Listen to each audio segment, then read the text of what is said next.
एक बहुत प्रख्यात और समझदार टीचर अपने क्लास में 50 विद्यार्थियों की परीक्षा लेने में व्यस्त थे। सभी विद्यार्थी अपना अपना टेस्ट पेपर लिखने में मग्न थे। तभी अचानक एक विद्यार्थी हड़बड़ा कर खड़ा हुआ। वो बड़ा परेशान लग रहा था। उसकी हालत देख टीचर ने उससे पूछा कि क्या हुआ, तुम्हें कोई परेशानी है?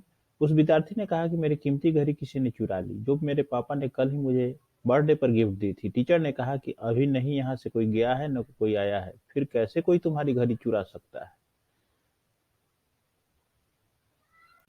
उस विद्यार्थी ने कहा, सर अभी जो 5 मिनट का ब्रेक आया था तब मैंने अपनी घड़ी इसी टेबल पर रखी थी। अब जब मैं उसे देख रहा हूँ तो वहाँ नहीं है। टीचर ने थोड़ी देर सोचा, फिर पूरी क्लास से कहा कि मैं जानता हूँ कि घड़ी आप लोगों में से किसी ने चुराई है, लेकिन मैं उसे आपकी पहली गलती मानकर माफ कर देता हूँ। मैं नहीं चाहता कि आप अपनी या दूसरों की नजरों में गिर जाओ।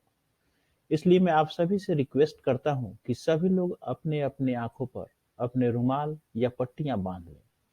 सभी विद्यार्थियों ने अपने टीचर के कहे अनुसार अपनी आंखें बंद कर ली। टीचर ने सभी की जेबें एक-एक करके चेक की। उन्हें किसी एक विद्यार्थी की जेब में वो घड़ी मिल गई। टीचर ने उस घड़ी को उसके सही मालिक तक पहुंचा दिया। दोस्तों, आज जहां लोग एक दूसरे को नीचा दिखाने के लिए उनकी छोटी-छोटी गलतियां भी सामने लाकर दूसरे को शर्मिंदा कर देते हैं, वहीं पर ये टीचर थे जिन्होंने विद्यार्थी को सुधरने का मौका दिया और उसकी बड़ी गलती को नजरअंदाज करके बहुत बड़ी मिसाल कायम की। इस घटना को 10 साल बीत गए। रीयूनियन हुआ। सबसे सक्सेसफुल विद्यार्थी को भी बुलाया गया। समाज में और देश दुनिया में एक बड़े उद्योगपति के तौर पर वो प्रसिद्ध था। वो और कोई नहीं, वही विद्यार्थी था जिसने घड़ी चुराई थी। उसने जब अपने टीचर को इतने साल देखा तो वो बहुत खुश हुआ और जाकर पैर छू लिए। वो बोला, सर मैं आज जो कुछ भी हूँ वो सिर्फ आपकी वजह से हूँ, और अगर आज जिंदा भी हूँ तो वो भी आपकी वजह से हूँ। शिक्षक के समझ में कुछ नहीं आया। तब वह विद्यार्थी जो कि बड़ा वीआईपी बन चुका था उनसे बोला, सर उस दिन अगर आपने मेरा नाम पूरे क्लास को बता दिया होता कि घड़ी मैंने चुराई है तो मैं शायद आत्महत्या कर लेता।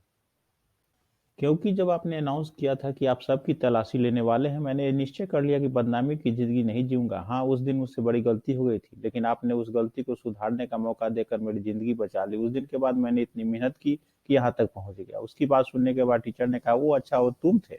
विद्यार्थी ने कहा कि सर आप इतनी बड़ी बात कैसे भूल सकते हैं? तब टीचर ने कहा, नहीं बेटा, मैं कुछ नहीं भूला हूँ, लेकिन तुम नहीं जानते, उस दिन सभी विद्यार्थियों की आंख पर ही नहीं, तुम्हारे टीचर के भी आंख पर पट्टी बंधी थी।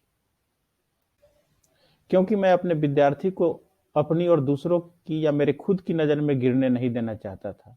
अपने टीचर की सच्ची महानता के बारे में पता चलने पर उस विद्यार्थी की आंखें भर आई और वह कुछ भी नहीं बोल पाया। उसने टीचर को गले लगा लिया। दोस्तों, सच में माफ करना या उससे आगे बढ़कर माफ करके एक दूसरे को मौका देना हर किसी की बस की बात नहीं है।